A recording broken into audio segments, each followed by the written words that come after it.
Chapter 10. Dantes a prisoner. "The Chateau d'If," cried Dantes. Why are you taking me there?" The soldiers who found him laughed loudly. Am I a prisoner?" The soldiers laughed even louder. "But Monsieur Villefort promised me." "I don't know what Monsieur Villefort promised you," a soldier said, "but our orders are to take you to the Chateau d'If." With a great cry, Dantes sprang up. He jumped to the side of the boat, meaning to throw himself into the sea, but the soldiers caught him and held him fast. Then they threw him into the bottom of the boat. "Move and we'll shoot," they told him.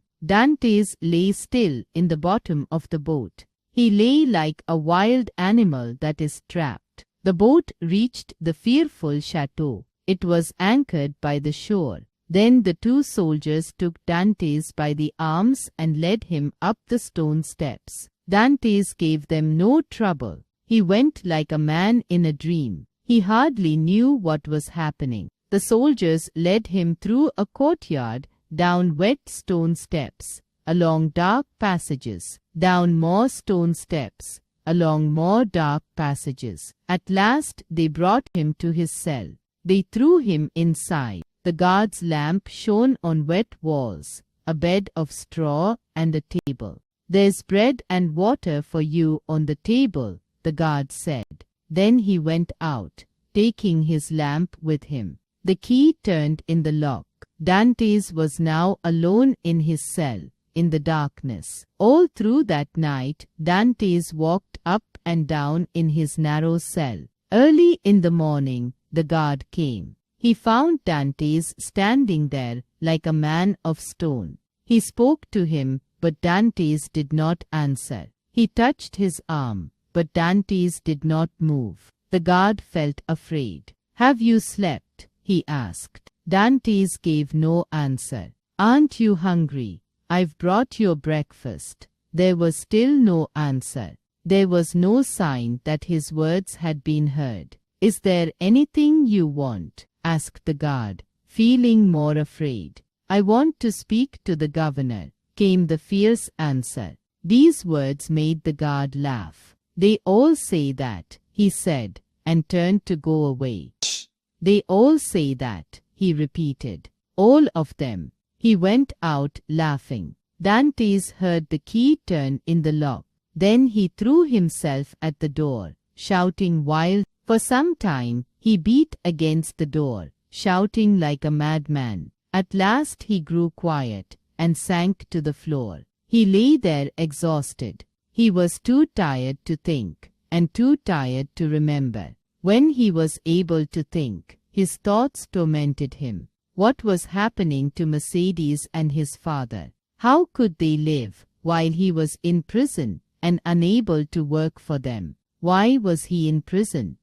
Why had he trusted Monsieur Villefort? Why had Villefort betrayed him? Such thoughts tormented him again and again. He could not rest. Like a lion in a cage, he walked round and round his cell. Then he lay down on the floor. The next morning, the guard found Dantes still lying on the floor. He looked lifeless. The guard thought that he was dead. He had not touched his foot. The guard went up to him, shook him roughly and said, "Come, you must be braver than this. You'll kill yourself if you go on in this way. Tell me what you want." "I want to see the governor." "You can't. It's not allowed." Then in quite a kindly voice, he said, "You can go out into the courtyard now, and then." "I want to see the governor," repeated Dantes wildly. "If you keep on saying that, you'll make me angry. If I'm angry, I shan't bring you anything to eat. So be careful." Dantes laughed and answered, "Then I shall die. I shan't mind that." "I shall," thought the guard, who received 6 pence a day for looking after each prisoner. He was anxious not to lose his 6 pence, and so he said, "If you are quiet, you will be allowed to see the governor. If you behave like this, you won't." "When? Tell me when I can speak to him." Dantes asked wildly. In a year's time, or perhaps 6 months, if you behave well.